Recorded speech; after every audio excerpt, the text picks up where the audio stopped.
Hello NEET aspirants, student and parents, कैसे हो आप सभी। उम्मीद करता हूँ सारे बढ़िया होंगे और मस्त होंगे, ज़बरदस्त होंगे। काउंसलिंग बहुत निकट आ चुकी है, बहुत पास में है और हमारी टीम कैंपस टूर करते हुए पहुँच गई है Bharat Ayurvedic college Muzaffarnagar. UP west का काफ़ी पुराना कॉलेज है, एक तरह का अंडररेटेड कॉलेज है। बहुत ज़्यादा ब्रांडिंग ये लोग नहीं करते हैं, मतलब एक तरह से अगर देखें तो यहाँ पर बहुत पॉपुलर है, 100 इनटेक का है। लोकल के बच्चे बहुत ज़्यादा इसको प्रेफर करते हैं क्योंकि यूपी वेस्ट का कल्चर ऐसा है कि पास का ही कॉलेज लेना है, दूर का नहीं लेते हैं। तो बहुत सारे प्रश्न मेरे मन में भी थे। आज हमारे साथ में हैं डॉक्टर रवीश आलम सर, वाइस चेयरमैन हैं भारत ग्रुप के। मोस्ट वेलकम है सर आपका इस पॉडकास्ट में। Thanks a lot. पहले तो मैं सब आप लोगों की टीम का भारत आयुर्वेद मेडिकल कॉलेज में खैर मकदम करता हूँ, स्वागत करता हूँ। बड़ी शुरुआत में जाएंगे सर, जब आपने इस कॉलेज को इस्टेब्लिश करने का प्लान किया तो क्या स्टोरी रही थी, कब इसका इस्टेब्लिशमेंट हो करने का फाइनलाइजेशन हुआ? देखिए, मैं ये बताऊँ कि डॉक्टर मोहम्मद अकरम जो हमारे कॉलेज के प्रबंधक हैं जी, हाल में प्रबंधक भी हैं, और तो मेरे वालिद से उनकी बहुत पुरानी दोस्ती है जी, और डॉक्टर अकरम एक डिप्लोमा इन यूनानी मेडिसिन का कोर्स चलाते थे जी। 90s में। उसके बाद उन्होंने मेरे फादर से कई बार कहा कि हमें एक आयुष कॉलेज खोलना चाहिए। जी, उसमें 2006 में मैं एक डेंटल सर्जन हूँ और 2006 में जब मैं पास आउट होके आया जी, तो मेरे सामने भी फादर ने बात रखी कि डॉक्टर अकरम वो चाहते हैं कि हम एक आयुर्वेद यूनानी कॉलेज खोला जाए, यूनानी कॉलेज यानी BUMS। जी, उसमें डॉक्टर अकरम साहब ने, फिर पापा ने कहा भी रविश भी अब आ गए हैं तो एक बार राय मशवरा कर लेते। तो हम डॉक्टर अकरम और वो मेरे वालिद साहब जो मीर आलम साहब हैं, जो कि इस कॉलेज के चेयरमैन हैं और पूर्व सांसद हैं, तो हम लोग बैठे, मशवरा किया। तो फिर मशवरे में बात निकली कि हम इसे यूनानी नहीं, एक आयुर्वेदिक कॉलेज, हम मुजफ्फरनगर में एक आयुर्वेदिक कॉलेज खोलते हैं। ठीक है। तो 2007 में जो आप इस कैंपस में बैठे हैं, जिस ज़मीन पर आप बैठे हैं, इसकी शुरुआत जो हुई थी वो 2007 में हुई थी, 2007 में। उसके बाद 2007 के बाद हमने लैंड परचेज़ करना शुरू किया, हल्के हल्के लैंड परचेज़ करी। आज की तारीख में जो आप कैंपस जिसमें बैठे हैं, इसमें 11.3 यानी 11.3 एकड़ लैंड है। फिर 2008 से जब हमारा लैंड हमने पूरी ले ली तो 2008 से हमने इसमें कंस्ट्रक्शन शुरू किया और उसी दौरान हमने स्टेट NOC जो स्टेट गवर्नमेंट देती है किसी भी संस्था में, जी UP NOC, state government Uttar Pradesh की NOC ली गई। उसके बाद यूनिवर्सिटी की कंसर्न जो एक मैंडेटरी है। उसके बाद central council of Indian CCIM, अब जैसे NCISM है उस जमाने में CCIM था, central council of Indian medicine से हमने इसका, हमें 2009 में फर्स्ट बैच यानी कि 50 इनटेक की फर्स्ट बैच की हमें परमिशन 2009 में CCIM से मिली। जब से कॉलेज ओपन हुआ है 2009 से 25 तक अगर हम बात करें, कंसिस्टेंटली परमिशन आ रही है, इसका क्या राज है? बहुत बार ऐसा होता है कि भाई परमिशन नहीं आती है या कुछ सीट डिक्रीज हो जाती हैं। बिल्कुल, मैं देख रहा हूँ भारत आयुर्वेदिक कॉलेज को पिछले 7-8 साल से तो मैं ही देख रहा हूँ, कंसिस्टेंटली 100 इनटेक आती है और कभी भी कोई भी सीट वैकेंट नहीं रही है। इसका क्या? देखिए, इसमें डिवोशन, सही सी बात है। हम सब लोग, मैं हूँ रेगुलर कॉलेज आता हूँ, डॉक्टर करम साहब हैं वो रेगुलर डॉक्टर कॉलेज आते हैं। तो हम लोग इस कॉलेज को, ये एक संस्था नहीं हो कि हम लोगों का एक मिशन है। हम इस चीज़ में चाहते हैं कि हम कोई भी ऐसी चीज़ ना हो जो कहीं किसी की उंगली टेकने की ज़रूरत पड़ जाए। उसमें चाहे आप क्वालिटी ऑफ एजुकेशन हो, चाहे आपका इंफ्रास्ट्रक्चर हो। देखिए, जब बच्चा यहाँ पे एडमिशन लेने के लिए आता है उसे बाद में पता लगता है, या अपने जो सीनियर्स हैं उनसे पता लगता है, क्योंकि 2009 में तो कोई सीनियर भी नहीं था, फर्स्ट बैच था हमारा। तो हमने इंफ्रास्ट्रक्चर पे बहुत काम किया कि कॉलेज को जो CCIM के नॉर्म्स हैं उसी से मुतालिक हमने इस कॉलेज के पूरे नॉर्म्स पूरे करे, पूरा बना दिया। तो CCIM नॉर्म्स के हिसाब से हमने पूरा कॉलेज बनाया जी। और उसके बाद फिर या आप किस कहना, इस चीज़ में जो ईंट लगी है, जो रोड़ी लगी है, जो कोरसेंट लगा है, जो टाइल लगा है, वो सब हम दोनों ने अपनी आंखों के सामने सब चीज़ इसको तैयार कराया। आज भी कोशिश ये करता हूँ मैं, बहरहाल आज एक कॉलेज हिंदुस्तान में, इसका एक बहुत अच्छा नाम है और इसको भारत आयुर्वेद मेडिकल कॉलेज को दूर दराज से बहुत लोग जानते भी हैं। लेकिन शुरुआती दौर में तो हमने बहुत इसमें वर्क किया। हम ये चाहते थे कि हमारा college one of the best college in India हो जाए जी। ऊपर वाले क्रम में मुझे नहीं पता कि रेटिंग हम लोगों की क्या है क्या नहीं है, लेकिन मैं मानता हूँ कि मेरे यहाँ कभी भी 2009 ऑनवर्ड्स और अब 2025 के एडमिशन चल रहे हैं, क्योंकि जो नीट क्वालिफाइड बच्चे हैं उनकी काउंसलिंग होगी, काउंसलिंग के बाद हमारे पास अलॉटमेंट होगा, वो गवर्नमेंट की तरफ से लखनऊ CUP से काउंसलिंग होगी। उसके बाद हमें अलॉटमेंट होगी। तो आज तक हमारे कॉलेज में कहीं तक भी कोई कमी नहीं आई है और हमें रेगुलर 2009 से लेके और 2025 तक रेगुलर परमिशन मिल रही है। क्यों? 2009 से लेके 2015 तक हमें 15 टेक की परमिशन थी CCIM से। 2016 ऑनवर्ड, ये 2016 से हमें 100 इनटेक की परमिशन है। मतलब 10 साल इधर हो गए और करीब 6 उधर हो। हाँ, 6 उधर हो गए। और तो मेरे बहुत आयुर्वेद जो मतलब अच्छा लगता है कि जब हम किसी भी मदर की तबीयत ख़राब होती है, फादर की या पेरेंट्स या किसी हमारे रिलेटिव की, और हम किसी हॉस्पिटल में जाते हैं तो हमें वहाँ हमारा बच्चा ऑलरेडी वहाँ मिलता है जो कि बहुत अच्छा काम कर रहा है।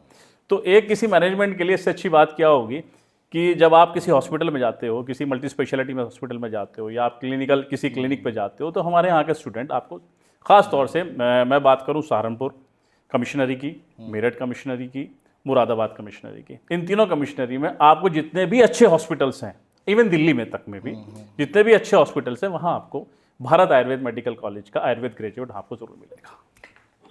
किसी भी बच्चे को अगर भारत सेलेक्ट करना है तो वो क्यों करेगा? क्या ऐसा देखेगा? आपने ऐसा क्या बनाया है यहाँ पे? देखिए, मैं हमेशा कहता हूँ कि कोई बात आप किसी की कोई बात पे यकीन मत करो। आप खुद आओ, देखो, बात करो, चुपके से बात करो। अब तो बहुत चीज़ आती है, आप अपने बच्चों से इंटरेक्ट कर लो। आप बच्चों से इंटरेक्ट करें जो आपके यहाँ जो हमारे कॉलेज में पास आउट स्टूडेंट हैं या जो बच्चे यहाँ पर पढ़ रहे हैं। मैं बताता हूँ आपको कि जैसा आप कह रहे हैं कि आपके यहाँ अब तक कभी भी जो आए इनटेक पूरी रही, कोई कमी नहीं। जो मेरे यहाँ का स्टूडेंट है, देखिए, जो ठीक है आप लोग आए हैं, सब लोग आए, लेकिन जो माउथ टू माउथ एडवर्टीजमेंट होता है उससे बढ़िया कुछ नहीं होता। जब हमारे यहाँ का ग्रेजुएट जाके अपने भाइयों को, छोटे भाइयों को, रिलेटिव्स को उससे पूछेंगे भाई आपने कहाँ से किया, वो जब हमारे कॉलेज को रिकमेंड करता है तो उससे आपको ये महसूस कर देना चाहिए कि वो यहाँ से कुछ अच्छी चीज़ सीख के गया है। और उससे भी रिकमेंडेशन जब भी लेते हैं जब वो आस पड़ोस के देखते हैं कि इस जो भारत आयुर्वेद मेडिकल कॉलेज का ग्रेजुएट है, इसकी प्रैक्टिस कितनी अच्छी चल रही है। तो ये सब चीज़ें होती हैं। एक और इम्पॉर्टेंट चीज़ कि मैं जब यहाँ पे रिव्यू कर रहा था, अभी मैंने बच्चों से भी बात करी, जैसे आपने बोला कि आप आए बच्चों से खुद चुपचाप बात करें, तो हम लोगों ने भी डिस्कस किया काफ़ी सारा। तो बच्चों का मैनेजमेंट को लेकर एक बहुत अच्छा कनेक्ट है, वो बोल सकते हैं कि एकदम फैमिली वाला कनेक्ट है। इस तरह का कनेक्ट हम लोग, मुझे लगता है शायद ही मैंने किसी यूपी के कॉलेज में देखा होगा कि बच्चा मतलब मैनेजमेंट को लेकर इतना पॉजिटिव होता है। ऐसा क्यों? देखिए, मैं किसी और कॉलेज के बारे में तो देखिए ना मैं जानता ना मुझे पता है ना मैं कुछ कह सकता। उनका कॉलेज का अपने, देखिए हर एक आदमी का, देखिए आपका कुछ तरीका बात करने का है, मेरा कुछ और है। हर किसी संस्था का एक अपना अपना तरीका होता है। लेकिन आपको मैं शुरुआत में कह चुका कि मैं और डॉक्टर अकरम यहाँ डेली कॉलेज में आते हैं। कोई बच्चे की कोई भी दिक्कत हो, उसे कोई खाने में दिक्कत है, हम फौरन मैस वाले को बुलाते हैं, प्रिंसिपल के माध्यम से बुलाते हैं, प्रिंसिपल को कंप्लेन करते हैं, प्रिंसिपल साहब हमारे पास शिकायत लेके आते हैं कि बच्चे को ये दिक्कत है, हम फौरन बुलाते हैं कि भाई ये समस्या उसके आप, ये एक छोटा सा एग्जाम्पल दे रहा हूँ, वैसे होती नहीं, एक छोटा सा एग्जाम्पल है। हम बच्चे को समझते हैं कि जब माँ बाप ने हम पे अपने बच्चे को भरोसा करके इस संस्था में भेजा है, तो बहरहाल देखिए माँ के हाथ का खाना तो हम खिला नहीं सकते क्योंकि वो अच्छा नहीं लगता किसी को भी, लेकिन कोशिशें करते हैं कि यहाँ पर हमारा बच्चा जो भी हमारे यहाँ एडमिशन लेता है उसे हम बिल्कुल एटमॉस्फेयर, फैमिलियर एटमॉस्फेयर दें, उसे किसी चीज़ के लिए कोई कमी ना आने दें। और कहते हैं, देखिए क्या होता है, मैं भी कहीं अपने बच्चे का एडमिशन कराता हूँ या फिर कोई एडमिशन कराना आता है, वो चाहता है कि मेरा बच्चा यहाँ से अच्छा चिकित्सक बन के जाए, सीख के अच्छा जाए। ये मेरी भी है, सीख के जाए। लेकिन मैं ये कहता हूँ कि सीखना तो, आप डॉक्टर तो बनने आए हो, आयुर्वेद वैद हकीम जो भी कुछ बनने आए हो, आप बनने तो आए हो यहाँ पर, लेकिन इसके साथ साथ आप एक्स्ट्रा करिकुलर एक्टिविटीज़ पे भी हमारे यहाँ बहुत ध्यान दिया जाता है। जैसे हमारे साथ हर साल एनुअल फंक्शन कराते हैं, हम स्पोर्ट्स वीक रखते हैं। हमारे यहाँ अभी पीछे 2-3 महीने पहले पूरी नवंबर में, आई थिंक सो नवंबर दिसंबर में हम स्पोर्ट्स वीक्स रखते हैं, तो बच्चे सब एंजॉय करते हैं। तो ऐसा नहीं कि एकेडमिक के साथ साथ हम एक्स्ट्रा करिकुलर एक्टिविटीज़ पे भी बच्चों को बहुत प्रोत्साहन करते हैं, एक्टिवेट करते हैं कि आपको इन चीज़ों में भी आगे बनना चाहिए, आगे बढ़ना चाहिए। ऐसे पर्सनालिटी डेवलपमेंट अच्छी होती बिल्कुल, पर्सनली मतलब पूरी चाहते हैं कि बच्चा यहाँ से एक अच्छे चिकित्सक के साथ साथ एक अच्छा इंसान ही बन के जाए और उसकी सेहत भी अच्छी रहे। जी, एक आपकी फार्मेसी यूनिट भी है यहाँ पर, जहाँ पर आप मेडिसिन प्रिपरेशन वगैरह कराते हैं, और वो मुझे लग रहा है सेल भी होती है मार्केट। जी। तो वो बच्चा बनाता है, कौन बनाता है? बिल्कुल नहीं, बच्चे को देखिए, फार्मेसी में बच्चे को सीखने का मौका मिलता है। उसे पता लगता है कि इसमें जो उसकी कंपोजिशन है, जो इसमें आपके जड़ी बूटियाँ डली हैं, वो कौन कौन सी जड़ी बूटी डली है, और इस जड़ी बूटी से ये वो जड़ी बूटी इस बीमारी पे असर करती है। तो हमारे यहाँ पूरी आयुर्वेदिक फार्मेसी है, जिसमें बच्चे को सीखने को मिलता है और बच्चे को पता लग जाता है कि इस जड़ी बूटी, हम अगर जो मरीज के साथ ये जड़ी बूटी देंगे तो इससे ये रिजल्ट निकलेगा। जैसे मैं आपको बताऊं, अभी इंडिया से, क्योंकि आयुर्वेद इंडिया में एक बहुत हाइप पे है, नो डाउट, इसमें मुझे कहने में कहीं भी कोई दिक्कत नहीं। आयुर्वेद, और क्योंकि एक बहुत वो हो जाएगी, कंट्रोवर्शियल बात हो जाएगी कि मैं खुद एलोपैथिक से हूँ। मैं ये कहता हूँ कि जितने भी क्रॉनिक डिसीजेज हैं, जितनी भी क्रॉनिक डिसीज आप कोई भी उठा के देख लीजिए, उसका इलाज ही सिर्फ आयुर्वेद में है। बहरहाल मैं मेरी बात को पैथी में समझ पाएंगे नहीं समझ पाएंगे, लेकिन जितनी क्रॉनिक डिसीज है, तो अब दुनिया जो है, मैं नहीं कहता एलोपैथिक से हट रही है, मैं कहता हूँ दुनिया आयुर्वेद की तरफ बढ़ रही है, क्योंकि नो साइड इफेक्ट, कोई साइड इफेक्ट नहीं है, और मेडिसिन बहुत अच्छा। जैसे मैं बताऊँ आपको, मेरे यूरिक एसिड का मैंने खुद अपना टेस्ट कराया, तो मेरा यूरिक एसिड बढ़ा हुआ आया, तो मैंने अपने आयुर्वेदिक डॉक्टर को दिखाया, हमारे कॉलेज में जितने भी, उसने कहा साहब ये मेडिसिन लें आप, इस मेडिसिन से आपको बहुत आराम मिलेगा। और मुझे वाकई, जब मैंने अपना 1-2 महीने बाद अपना टेस्ट दोबारा कराया तो मुझे यूरिक एसिड नहीं था। तो ऐसा नहीं है, मैं कहता हूँ दोनों पैथी अपनी अपनी अपनी जगह, दोनों पैथी कहीं ना कहीं स्टैंड करती है। बहरहाल सर्जरी, एलोपैथ, मैं कहूँगा सर्जरी कहीं जाता है तो आदमी एलोपैथ प्रेफर करता है। हाँ, मतलब एक्यूट ट्रीटमेंट, पेन किलर है, एक्यूट ट्रीटमेंट, वो आदमी प्रेफर करता है एलोपैथ। जो क्रोनिक डिसीज जितनी भी होती है उसका सिर्फ और सिर्फ इलाज, जड़ से जो इलाज कहते हैं, वो सिर्फ और सिर्फ आयुर्वेद के पास है। जैसे अभी बहुत सारे बच्चे आपने डॉक्टर्स ऑलरेडी बना दिए हैं जी, मार्केट में हैं, अच्छा कर रहे हैं, अभी बहुत सारे बच्चे इस सेशन में भी आएंगे, तो उनके लिए न्यू प्लानिंग्स क्या है, नया एक्सक्यूशन क्या है? बिकॉज अब इतना लंबी लेगेसी के बाद हर साल, बिकॉज इधर अगर पिछले 2-3 सालों में देखेंगे, आयुर्वेद में लोगों ने काफ़ी अपने आप को रेनोवेट किया, लगभग सारे कॉलेजेस ने, जी जी, और आपका बहुत पुराना कॉलेज है, तो आपकी क्या प्लानिंग है, क्या विजन है आगे को लेकर? देखिए हमारे यहाँ तो रेनोवेशन समय के हिसाब से चलता रहता है, और मैंने आपको पहले ही बता दिया कि हम सिर्फ पढ़ाई पे ध्यान नहीं देते हैं, उनकी ओवरऑल पर्सनालिटी डेवलपमेंट पे ध्यान देते हैं। तो बहरहाल आपने, मुझे नहीं पता, आप आए, आपने इंटरव्यू लिया होगा, सब लोगों से बहरहाल पूछा भी होगा, बता रहे थे स्पोर्ट्स वाली एक्टिविटी सब बताते भी हैं, करते भी हैं, और हम कोशिश ये करते हैं कि हमारे यहाँ से अब इसमें रेनोवेशन में तो बहुत चीज़ें आ जाती हैं। हम ये चाहते हैं कि अब जैसे लाइब्रेरी है, लाइब्रेरी में बुक्स, हमारे डिजिटल लाइब्रेरी बनाने की हम कोशिश कर रहे हैं कि हमारे यहाँ डिजिटल लाइब्रेरी बनाई जाए, जिससे कि बच्चा, और क्योंकि मॉडर्न ज़माना है और सोशल मीडिया का ज़माना है, और कहीं से भी एक्सेस कर सकता है, ऑनलाइन बैठे, वाईफाई कैंपस आप एक्सेस करो अपने, आप कहीं बैठे हो, रूम में बैठे हो, हॉस्टल में बैठे हो, कॉलेज में आप किसी जो कैंपस है, तो बहुत चीज़ें हम लोग करते हैं, और देखते हैं कि आज के ज़माने में, क्योंकि देखिए जो 2008 के बाद एक रिवोल्यूशन आया, आप भी जानते हैं, सब आदमी अब सब चीज़ मोबाइल पे देख लेता है, गूगल पे सर्च मारता है, सब चीज़ें उसके सामने क्लियर होकर जा जाती है, उससे पहले से आ रही हैं, तो ये आता रहेगा, और उसके हिसाब से मैं चलना। पर जैसे एआई बहुत चल रहा है, अब आर्टिफिशियल इंटेलिजेंस का ज़माना है, सब लोग एआई पे आ गए,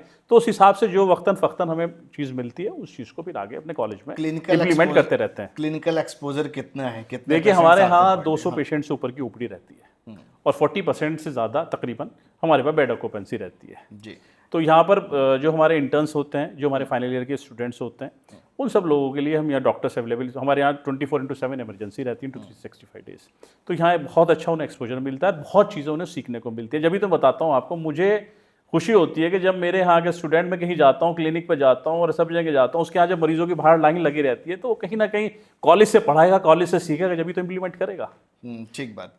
एट द एंड बड़ा इंपॉर्टेंट क्वेश्चन है, ये मुस्लिम माइनॉरिटी का कॉलेज है, जी जी, तो मेजोरिटी ऑफ मुस्लिम है यहाँ पे? नहीं, तो हमारे यहाँ 50-50% का रेशो रहता है। 50% ऐसा नहीं है हमारे यहाँ, जी, हमारे 50% मुस्लिम्स रहते हैं, 50% गैर मुस्लिम, मतलब नॉन मुस्लिम्स रहते हैं। और मेरे यहाँ, जैसे आपने एक शुरुआत में बात की, लोकल से नहीं, मेरे यहाँ बहुत बाहर से भी एडमिशन, अदर स्टेट में, बिहार से एडमिशन मेरे यहाँ है, दिल्ली से मेरा एडमिशन है, मेरे यहाँ उत्तराखंड से एडमिशन है, मेरे यहाँ बंगाल से एडमिशन है, मेरे यहाँ असम से एडमिशन है। पुरानी लेगेसी है। हाँ, पुरानी लेगेसी। देखिए 9 से लेकर तकरीबन 16 साल हो गए, और इन 16-17 साल में तकरीबन मैं मान के चलता हूँ कि 400, 500, 600, शायद एग्जैक्ट मुझे नहीं आइडिया, 600 ग्रेजुएट आपके मार्केट के अंदर हैं, और वो हर स्टेट में है, ऐसा नहीं कि यही है, सिर्फ लोकल ही नहीं, मेरे यहाँ हर स्टेट से, हर जगह वो कहीं ना कहीं काम कर रहे हैं और अच्छा काम कर रहे हैं। हमें खुशी होती है, क्योंकि हर कोई ना कोई लिंक में रहता है, फेसबुक से, सोशल मीडिया में ग्रुप्स हैं हमारे यहाँ, जो पास आउट स्टूडेंट होते हैं उनके बाकायदा व्हाट्सएप पे ग्रुप बनाए जाते हैं। तो मैंने डाला कि आप जहाँ कहीं भी हो, जो भी कुछ कर रहे हो डालो, जिससे आप तो सीख ही रहे हो, जिससे आपके या तो कुलीग या आपके जूनियर, उनको जो आप सीख रहे हो उसको सीखने का मौका मिले। जी।